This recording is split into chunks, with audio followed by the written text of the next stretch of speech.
Want to hang on. Yeah. Sorry. Hi, everyone. I can't even do that.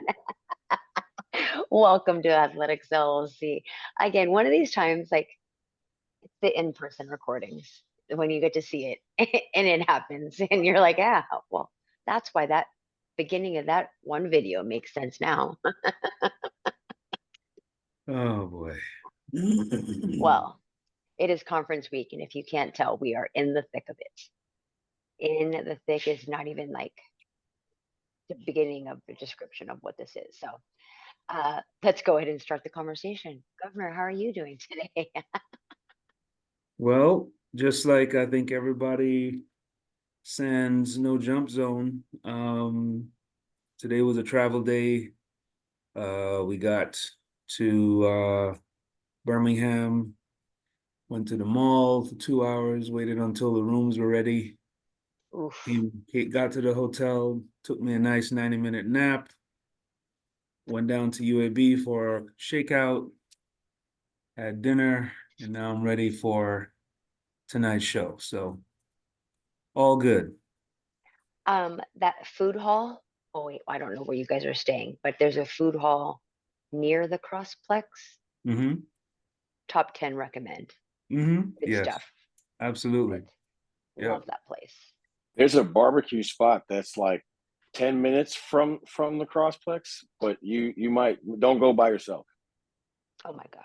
So my go-to while I'm here is thanks to Davian Clark, he found the Jamaican spot Oh, and he brings the food to the track. Oh, done. Top That would be what I would eat there. top tier. Walkable. oof. Okay. Yeah, I'm not walking there, but all right, let's roll. How are you tonight, Jump Zone? Amazingly, I'm really good. I've had a pretty spectacular day, but as much as I don't have to travel for conference this weekend, I just want everybody to understand that last weekend was the opening day for college baseball. So I am now in college baseball and track mode simultaneously. So we flip flop back and forth from sport to sport, week to week. So, but we're good. We're good. We're going to Myrtle Beach on Friday Cool. for baseball. That's you problem, sir. We're good over here. And then the following weekend, we're going to Arizona and Florida for baseball. And the following weekend, we're going to be here for track. So Got it. let's go. King Almighty, how are you tonight, sir? Live from Albuquerque. Let's go. Oh man, Albuquerque and the Crossplex, and the new revolving doors. So, let's go ahead and start with topics. Um, who did it better? Holloway, Tobogo, Bull, Jones, or Lyles? Go. You want them in order? I'll give them to you in order. Order it. All right. All right. Tobogo, number one. One. Okay. Bogo one. This is really hard. I'm gonna go Bowl slightly 2 over Grant 3 and Lyles last. What Not about Jones? Jones. What about Tia? Oh, 4th and Noah 5th. Not that I am hating on Noah or in any way anti-Noah, but that's not a world record. It was a very nice race, very nice competition. The rest of them are world records. You're automatically in last place. Tia Jones, beautiful race. Love to see it. Props to Tanja doing a phenomenal job with Miss Jones down there in Austin, Texas. But you tied a world record that was set the week earlier. So by default, you're in 4th place. 3rd, it's Grant. It's indoors. It's the 60. It's 60 hurdles. It's his record, though it was as close to perfect as I think you're going to see an indoor race go. I'm not sure. I don't know how much lower he can get in that, but especially being unchallenged, beautiful race. Love to see it. I was slightly more impressed with the mark from Femke Bowl. Again, it's her record.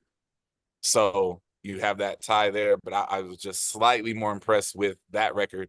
And I don't know why, but Femke also drug Claver, I think I'm saying that correctly, Yes. to a phenomenal time in itself. Yep. And so that whole situation just slightly was above it for me. But I know it's an off event, but if you haven't seen the child run the 300 video, you might want to go check that out. That was unexpected and obliterated the old record.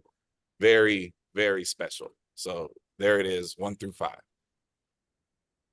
I'll go Tobogo.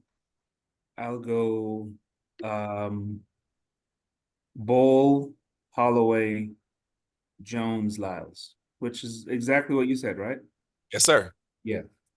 And very much the same reasons. I think Tobogo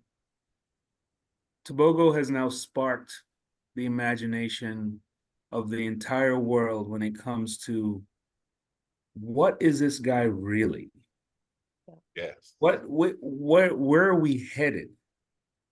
If you can chill and run 32 to 33 seconds for a 300, what does the last 100 look like? Right? And we're not trying to reclassify anybody and all of that. But this young man is really just scratching the surface of truly how talented he is. And the record was not anything to sniff at to begin with. But to drop 30.7, insane. Bowl, I mean, the way I look at the Bowl record is that essentially the young women that are in her realm are not running it. They don't see value in running an indoor 400. So it's going to be hers as long as, you know, the other principals decide not to run it. And so she's going to have ownership of that. As far as Holloway, scintillating, absolutely scintillating. And, you know, a one and done. Shows up, breaks the record, deuces. Professionalism at its highest level. Just in case you needed any reminder that I am the best there ever was. There you go. And then Tia Jones, you know, this was something that was actually, you know, for her, she had planned a big run at New York and it didn't happen. So for her to come back at USA's and do that, fantastic. And then as Clyde so eloquently put it, it wasn't a record for Noah. He beat his arch rival for the first time. And that is huge. And it really bodes, it's an ominous sign for anyone trying to beat Noah outdoors. But as far as indoors, I mean, I think it just shapes up for a masterclass race for the two U.S. sprinters at World Indoors. Yeah, I don't think my order is exactly the same, but it was hard for me to pick between Grant and Tobogo. But at the end of the day, I look at it like this. When the young man is as fast as he is in the 100, and he absolutely torches a world record in the 300 held by the world record holder in the 400, anytime you run something and everybody is confused as to what it means, that means you did something special. Yes. Right? Because him running, first of all, 30 seconds in 300 is not a number. You don't run that, right? But if you run 30 seconds in the 300, does that mean that you can run 19, you know, super duper tiny in the 200? Or does that mean you can run 41 or 42 seconds in the 400? Because it means something, Yes. right? But you don't know which one it means. No. And I would say if you look at the if you look at the split numbers, it's probably more telling in the 400, Mm-hmm. right? Because it's not like he didn't go through the 200 in like 2010 or 2020. Like, it wasn't like that. No. He just held rhythm for 200 meters. Yep. And that's insane. So, like, I don't know if he's going to run the 4. I don't know what the plans are, but I know this: he broke my internet in my own little brain, because I kept saying that you can't run. It's like Michael Carter's high school shot put. You don't throw 80 something feet. It's not a number, right, that you reach. Yeah. So, and honestly, I'm going to give Grant the 2 spot, because I refuse to hold Grant to this weird standard of himself, right? Like 727 on its own, look at the numbers, is insane. I don't care that it only broke his PB by 200ths. Mm-hmm. You know what I mean? Like, it's still 727. And the fact that it was, get off the plane, go warm up, let me go smack you guys real quick, and then I'm gonna go jog down and cool down because you got more coming in Glasgow. Like, yeah, that whole, let me just sprinkle this here on y'all real quick so you can remember that you can't beat me. It was just laughable. Masterful. And what everyone who runs the hurdle should really be concerned about in watching Grant's world record is that he has space. See, the issue, if you go back and look at the 729s, right? Mm-hmm. He's running up on the hurdles. Mm-hmm. He had space.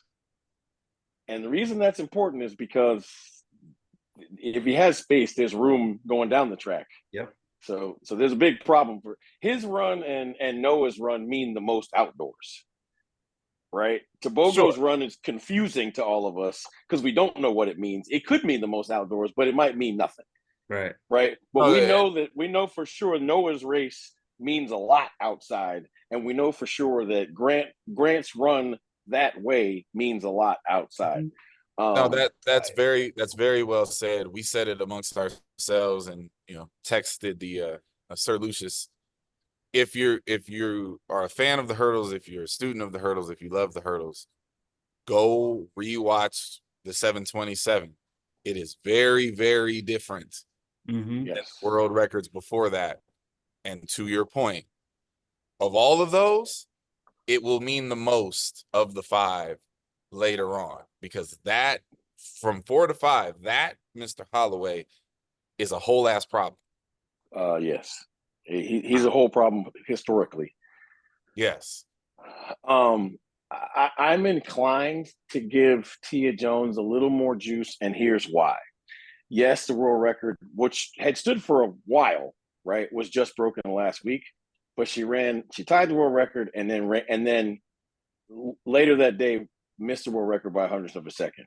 And duplicate runs of that speed is impressive, right? Most times when you run someplace you've never been before, that next race is a whole problem. So I was impressed with that. I'm not impressed with Femke Bol. I mean, listen, 49 small is ridiculous, but it gets knocked for me to the governor's point. It's a world record, but all of the true pretenders to the world record don't really run it. Mm-hmm. Right? Like, we haven't seen Sid make an attempt at it. We haven't seen our wonderful Bahamian friend make an attempt at it. Right? Like, there's a lot of people who could probably make a real run at that who have not. So I'm not saying she wouldn't be the world record holder. I'm just saying the record in itself is sort of soft because she's the only one playing at it at this point. But yeah, like I just want people to pay attention to stuff, because again, we spoil ourselves, just like we grade Grant against Grant and we like act like it wasn't a big deal. The indoor track season is like 5 weeks old, but the professional indoor track season is like 2.5 weeks old, and we've seen, I think, 8 world records. It's been insane, right? Yeah. It's been insane, folks. And don't act like what you're seeing isn't special. Like, don't do that to yourself. What's going on in track right now is dumb. It is. So ditto to all of what they said already. You don't need to repeat it all. Because it was So we wrap that one up real fast for you. we did real in a fast. bow. What, There you go. what's next? Right, right. Well, I just want to make sure the governor doesn't get in trouble for being in study hall on Zoom. So first off, watch out for the mediator. um, World Athletics, alluding to what Lamar's name is this week. World Athletics disrespecting and dismantling the field events. So obviously this week came surprising news, unreal news. I mean, a lot of the words that I heard this week are you serious? This is real. This isn't just for fakes. It's not someone creating a picture. But they're moving the long jump board, or the intent is to move the long jump board into a zone rather than a black and a white line. So, let's talk about World Athletics and their antics, not specific to this week, but how they do the reordering, the last 3 attempts, and this, that, and the third. So, yes, Clyde. Better things will be said by my compatriots here, and I am waiting on the written word that is coming. I will simply say, what the fuck are we doing? And get the fuck out of here. And I'm out. I'm nothing else. I listen, I'm gonna truncate because I want to give as much time to the true long jumper as possible. But I'm gonna give my very truncated version of my 2 cents. If I said, let's do a track meet where there's no false starts, everyone would laugh me out of the building. If I said, let's run relays without zones at all, everyone would laugh me out of the building. Yeah. If I said, there's no such thing as a foul in the shot put, and there's no such thing as a foul in the discus, and there's no such thing as a foul in the hammer, because if you just touch the rim, it's okay. We'll just measure it from exactly where you released it from. Everyone would laugh me out of the building. So this is what I say when people do or say really, really stupid things, right? When movies come out, all the bad ideas end up on what they call the cutting room floor, right? They film them, they get cut, right? What the take I always have when somebody says something truly stupid, or somebody comes up with a really bad idea, I always say, what were the ideas that were on the cutting room floor? Like, how bad were the other ideas that this one won? Right? Like, that's really and truly like my take on it.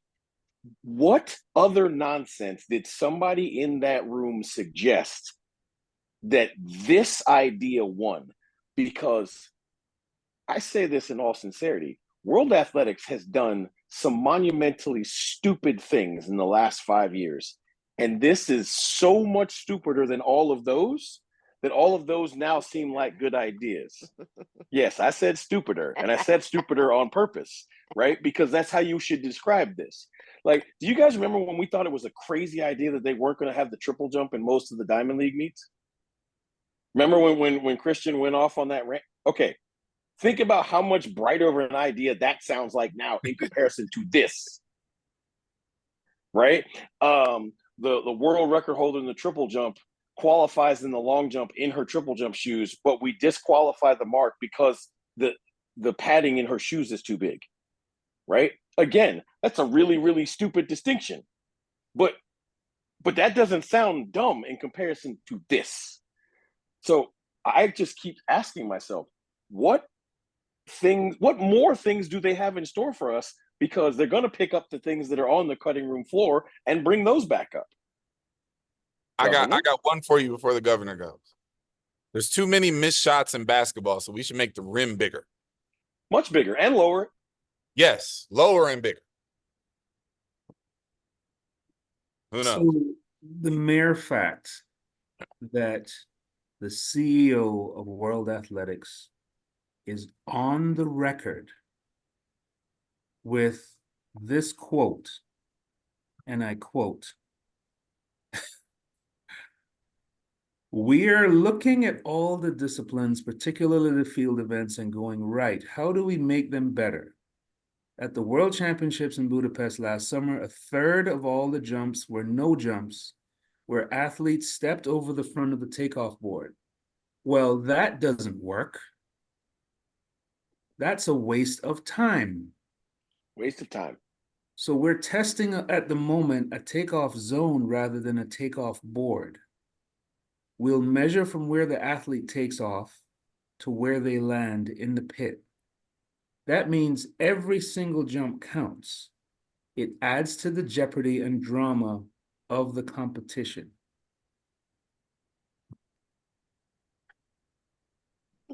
Mm-hmm. Back to what I said. Mm-hmm.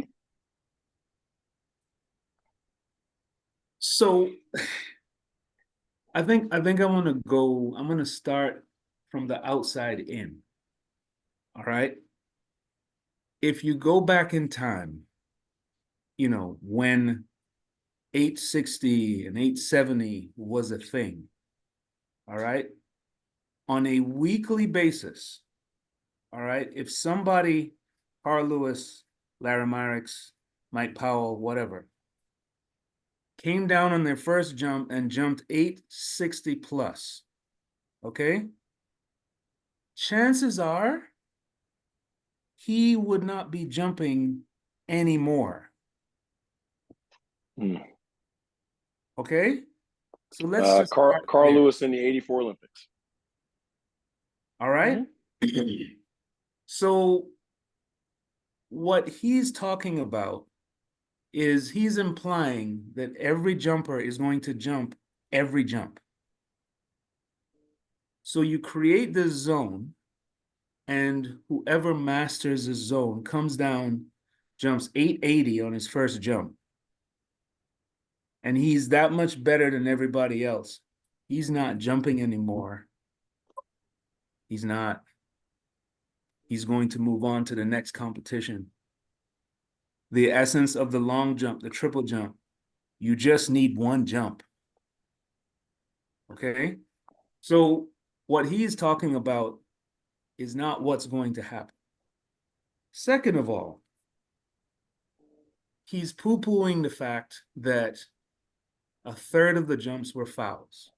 Now, why does World Athletics thinks it's upon them to assist the athletes who are professional athletes? Okay? They're the ones that are not executing correctly. So it starts with the athlete, and then you're talking about who's coaching the athlete. All right?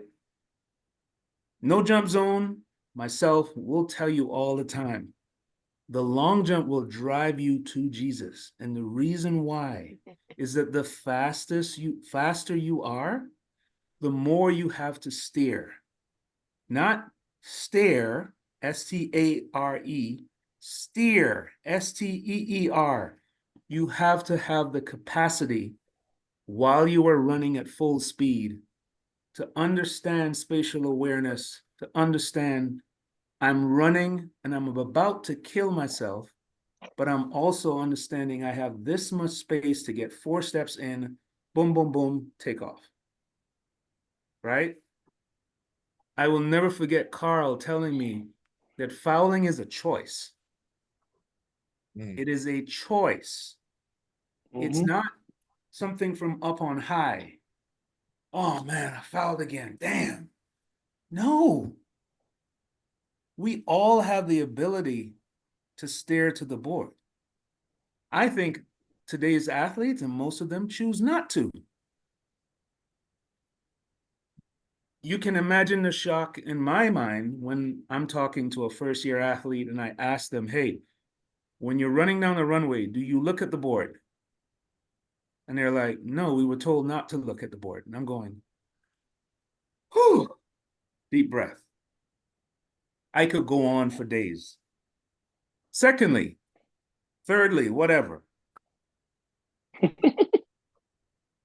A lot of this is coming from the issue of slipping and athletes slipping on the board. I have also got my fair share of, being hemmed up and being told, if you take off in the right position, it doesn't matter if it's raining, it doesn't matter snow, it doesn't matter what, you will never slip. Okay? If you stick your foot out, Mhm. Because you're too far, you are now putting yourself in harm's way. Now, again, it is a choice whether to take off on the track in the right position or reach for the board and put yourself in harm's way. Okay? And let me throw in a little nugget. The board is 20 centimeters long. Okay? Anyone with a size 8, 9, 10 shoe never puts their entire foot on the board. Never. Mm-mm. Okay? So the shoes, and listen very carefully, the shoes have been designed to have a part, the heel, on the track. Mhm. So from 2 points, you are now going to dig up a 20 centimeter or however the 1 foot hole where you put a board in. And you're going to create a 2-3 foot zone. And secondly, the shoes are now going to have to be able to not slip Mhm. on a board. And my last point is this. You create a zone and you tell an athlete, we will measure from wherever you take off. What is the instinct of every athlete out there? They're still going to take off at the freaking end of the board. They're still going to do it. They're not going, it's not a feeling, and this is, and I'm just talking about instinctual. The feeling of taking off inside a 3 foot zone, right smack dab in the middle, that doesn't feel good to anybody. Okay? Well, So not normally, just that, right? coach, If the zone is okay, if you're looking at a zone, there is no sense of urgency to put your feet down underneath you, Right. right? So Exactly. what you're going to get is a huge propensity to take off reaching, Thank you. because there is no, like, half of the reason why big jumps happen is because you're like, I'm out of room. I have I to have put to my foot get down. my feet underneath me. Yes. If there Yes. is no if there is no sense of urgency to put your feet down, you're just going to put your feet down. And more than likely, your hips are going to be behind your feet, and Yep. you're going to get this launch angle, and you're going to go high and not Yep. far. But more importantly, to all of this is like, how are we having people who have never done field events judging the success or failure of the event as it's perceived by the crowds without crowdsourcing or athlete sourcing, right? And if this is all about time and speed of things, let's go back and look at every major championship and the amount of time that is between races. Mm-hmm.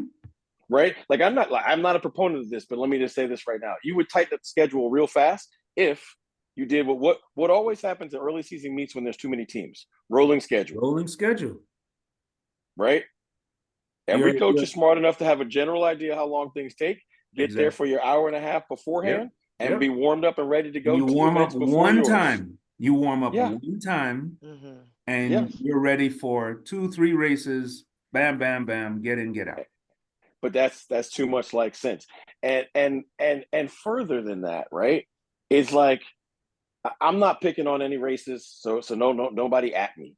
Okay, we're talking about things that are at meets that we don't need as far as time, right? We go to world championships and run an entire round of the 100 for no reason, right? There's an entire prelim round. Yep. They're racing for spots theater, right? They're racing for spots in the real quarterfinal. Yeah. Right? Because there used to be 4 rounds. Now there still are. People act like there aren't. There are still 4 rounds. Just the first round doesn't count for 99% of the people in the meet. Why are we running that? trophy culture. Right? This is kind of the whole point that needs to be made, is that, like, look, if you're going to try to improve the sport, then do it globally and holistically. Don't pick apart things that you don't like. right? I'll ask the stupid question: why do we run the 1500 and the mile?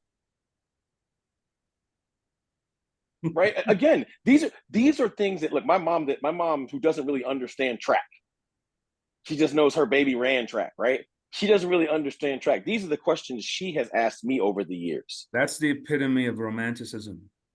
That's what that is.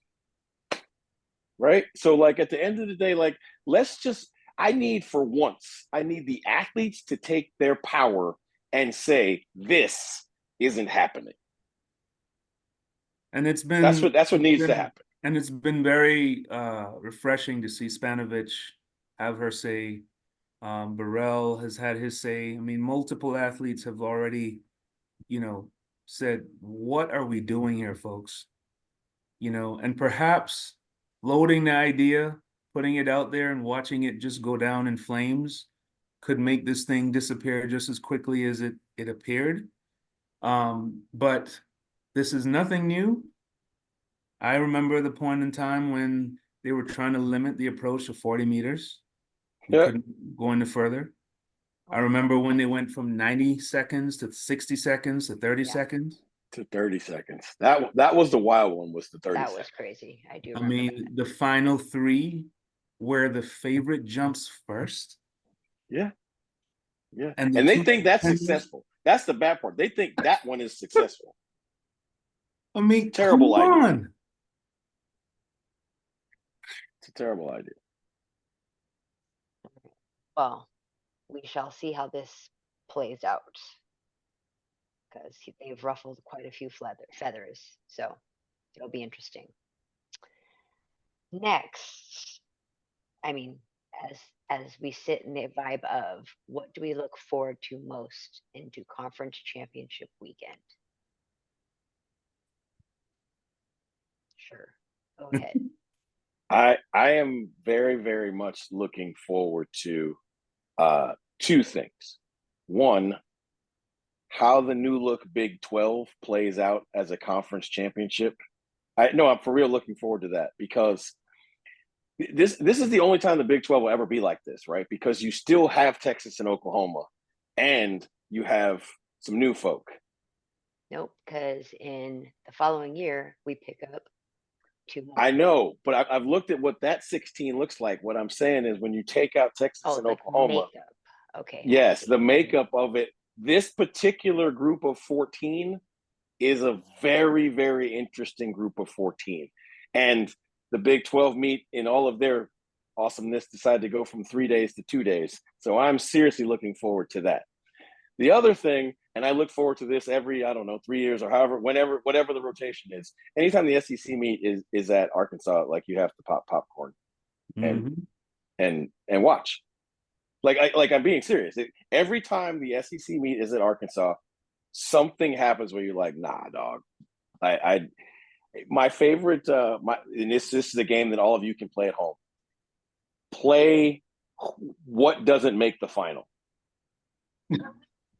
It's one of the most amazing things to see someone run 23-0 something and 46-0 something and not have a sniff of making the final.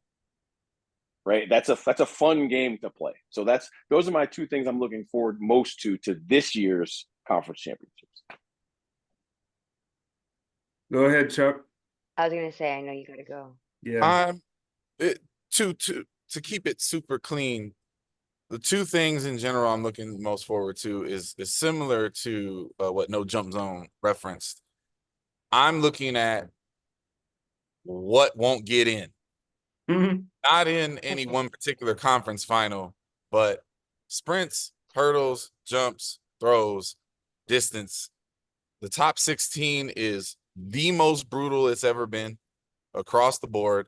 And when the dust of conference week settles, I am very, very much interested in who will be left on the cutting room floor, if you will, from earlier. That is very intriguing across all events. But ultimately, man, championships are championships. And some of us are coaching and competing to see who can win individual championships. Some of us are coaching and competing to see who can win team championships.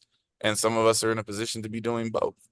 And no matter which version you're in, it's always intriguing. So I am just excited about championship time. All the other meets we've been to don't mean shit.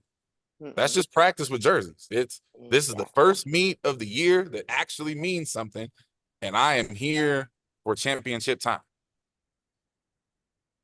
For me, I am just super excited to see how parity affects these conferences. Like adding BYU to any conference is a problem.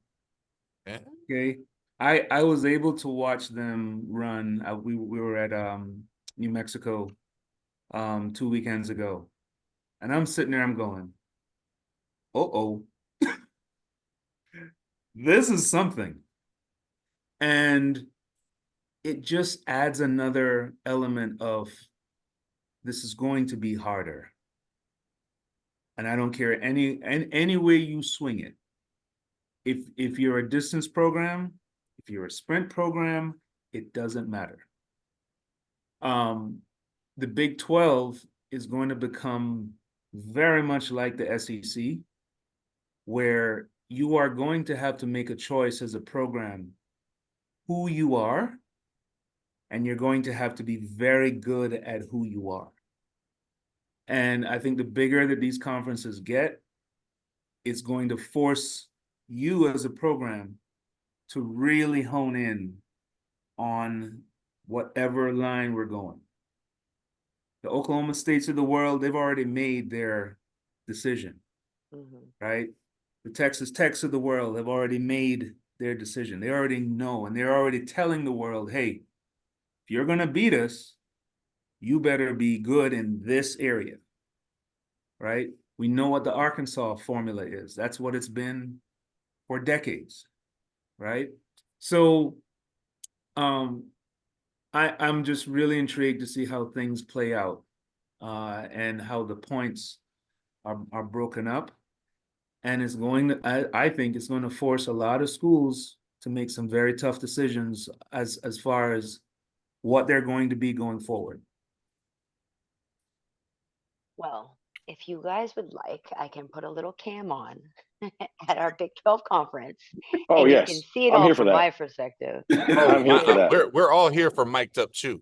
Oh, We absolutely. are all here for that. Ooh. Mic'd up Chew. Absolutely. Yes, indeed. No filter. They have Yeah, told we me here with for this that. twice now. Almost like, I don't know how much actual usage you'd be getting, but you'd be getting quality content. I am so like, I know we keep talking about the Big 12, and I promise it's not because Chew's on the show. It's just that, like, look, it's not just that conferences are changing, right? Like, this is the Big 12 is the only conference that is also elevating. Houston, Cincinnati, BYU, and UCF are all elevating to the Yes. Power Five. Yes. And infiltrating the Power Five, right? So it's not just, well, we're taking these Power Five pieces and moving them around like, the new Big Ten next year, right? But all those schools that are moving, they already have an identity. They're just going to see if that identity plays in a new climate. This is going to be different because I am telling you, I've said this since the beginning. Houston, Cincinnati are getting the greatest upgrades they could ever have possibly had. Right? Because both those schools have lost recruits simply because they were not Power Five schools. So has UCF. Mm-hmm. Sure. Right? And BYU is like literally trying to hold water in your hands. Like, look, good luck. I have always said that's the one team I never wanted to have to try to beat in a conference meet because you don't know how many people they have or how old they are. I mean, I was thinking that and I didn't say it. That guy said it, not anybody else. Well, no, also like each time that you guys have brought that up, my angst and my heart rate has increased because that legitimately is what it is going into this weekend for us. Like, you try to devise a plan, you're playing chess and whatnot, and you're just like, there's just so many things to be factored in and whatnot, and so it is hard. And the question arose recently, like, are you looking at the Big 12 or the new Big 12 as to the scoring spaces. And I'm like, you know, for the line, it says the original Big 12, of course, not in the distance races, but across the board. But you know, that's just not true. It's just not true, even on the rankings. So I don't look forward to the meet. I look forward to being able to sit at the end of day 2 and think about the meet. Yeah. But you know, it is exciting to be a piece of this puzzle that's happening right now. So I will say that much. But yeah, just the performances is what I look forward to see how everything comes through. Good luck to y'all. Yes. I gotta bounce. I Have have a good business team to meeting. attend to. I'll be watching. Good luck, Okay. Clyde. Go Astra, Spartans. yeah, it's not fun. It is fun. It's a lot of fun. Don't get me wrong, but it's very stressful right now to have to figure out where you're going to land, where Yes. you want to land, and how do you portray that message to be positive to where like that's a good landing, not a so far from number 1. Well, So. this, you know, and the thing that's not being talked about is that, let's just take the SEC. There is now an attempt, and well, not, I shouldn't say attempt. There is now a movement towards you have to earn your conference spot based on where you stand. Mhm. You are not getting on the plane Fact. unless we think you can score. Okay? That changes a lot when it comes to a young man or a young woman whose dream it was to go to LSU or to go to Missouri or wherever. And now you're sitting in a meeting and it's like, damn, okay, this is where we stand. And if you are going to elevate your program and compete in a league like that, then you have no choice. Mm-hmm. There is no freebies here. Mm-mm. Every seat on a plane costs money, every hotel room, all of that. And There's no it fluff. doesn't matter in a lot of ways how many athletes are allowed to be in the meet. Nope. You got to have a value. You gotta have value. Like that's why I said that this year's Big 12 is so interesting, right? Because when you have programs that are being elevated, everybody's value on those programs has changed, but they don't know how much it's changed until the first conference meet that they're in, right? Because all of those schools, if they had 3 young ladies that had run 23:50, all those women get on the plane and gotta go. But Yeah. you may find out in this new iteration, 23:50 is not fast enough to go. Right? So, I'm just making up numbers and pulling stats, so right? while But that's the part that like they don't know yet. here are the numbers. So I just went and fact checked. So let's just take the 60, the 200, the 400, and the 60 hurdles. Okay, this is on the men. 671, 2075, 4623, and 788 Yep. to make the SEC final. Mm-hmm. Now here's a woman, 728, 2307, 5259, and 818. Mm-hmm. And what do you know about those things, right? Is that even those numbers were not comfortable for those people, because most of those people whose numbers we're talking about, those aren't their PBs. No. Right? That's just what's in them. Yeah. So now, okay, it takes 771 to make the final. Well, if you come into the conference meet at 771, you just acknowledge that you have the PB to get in for sure. Absolutely. Right? And in your previous conference, they might have been comfortable at 778. to get to finals. Mhm. That's what I'm saying. I'm looking forward to this iteration of the Big 12 because it is not just new schools being added to conferences, it's 4 schools being elevated at the conference level. So it'll just be interesting to see how they fare. I mean, we're moving into a realm, I think, where in the regular season, and I'm not trying to be facetious or anything like that. You could watch a program on Instagram, break school records, do amazing things, all of this stuff. And then you get to conference and then poof, Dud. nothing. Yep. And that says more about the standard that you're competing at Mm-hmm. as opposed to who's in front of you. And it is what it is. Yep. It is what it is. Yeah, I used to, you guys don't necessarily know this reference, but I used to always say there's a team in junior college baseball in Arizona called Eastern Arizona. And I would always say, you'll never know how good or bad their program is because they play in the same league as 5 teams in the top 20 in the country at their level, and then 4 teams in the top 20 in the country at the Division II level. They're all in the same conference. Mm-hmm. So their conference schedule has 28 games against top 15 teams in the country. So they could be really good, just not great, but they lose 3/4 to 7/8 of those games because that level of competition they're not ready for. Mm-hmm. And so because every year those are the results they can't get better players to go there. Right. And so that's what I'm saying. Like, this elevation thing is going to be interesting to see, like, what Cincinnati and UCF do. Yep. You know, Houston's a little different, right? Because almost all the kids at Houston most of them are from Texas. Yes. So they've raced at this level, just at the high school level. Yes. Right. So, like, that's a little different.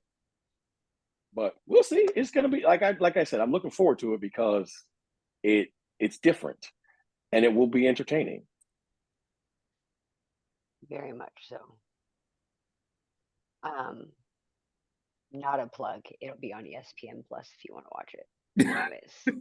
Anyways, not a plug, Disclaimer. right? Just saying if you actually want to watch it.